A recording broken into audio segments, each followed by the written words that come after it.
Cyclone Ponde Raita Bono Boomsha the sound of explosion. Wasia moyo wangu ninjari dai kukoshesa se jewelry uchandifunga rimwe zuva ipapo ndichatadza kukuziva. Wakanakiswa nani akaita ukanganwe nezvangu wazoputsa chirangano chedu wakanganwa zvawakavimbisa. Wakanakiswa nani akaita usiyane nezvangu wazoputsa chirangano chedu wakanganwa zvawakavimbisa. Waindidaridza kusleep over kana kuchikoro ndairova kunge bhasikoro ndaikuchovha zvine pashoni kunge javha tsime rerudo rakazopwa. Wandibvisa sebvudzi remuhwapwa ndirere mumachira ndinombochema inga unogona kufadza nenhema.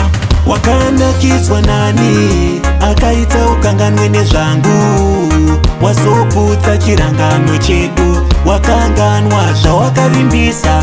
Wakanakiswa nani akaita usiyane nezvangu wazoputsa chirangano chedu wakanganwa zvawakavimbisa.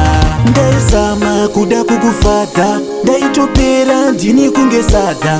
Nguva yangu ndiyo inondirwadza kunge bhinya moyo waparadza. Ndonirireko pandisisadiwe zvinowanikwa mwana wanyamuziwa.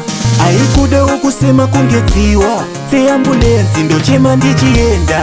Wakanakiswa nani akaita ukanganwe nezvangu wazoputsa chirangano chedu wakanganwa zvawakavimbisa. Wakanakiswa nani akaita usiyane nezvangu wazoputsa chirangano chedu wakanganwa zvawakavimbisa. Waindidaridza kusleep over kana kuchikoro ndairova kunge bhasikoro ndaikuchovha zvine pashoni kunge javha tsime rerudo rakazopwa. Wandibvisa sebvudzi remuhwapwa ndirere mumachira ndinombochema inga unogona kufadza nenhema.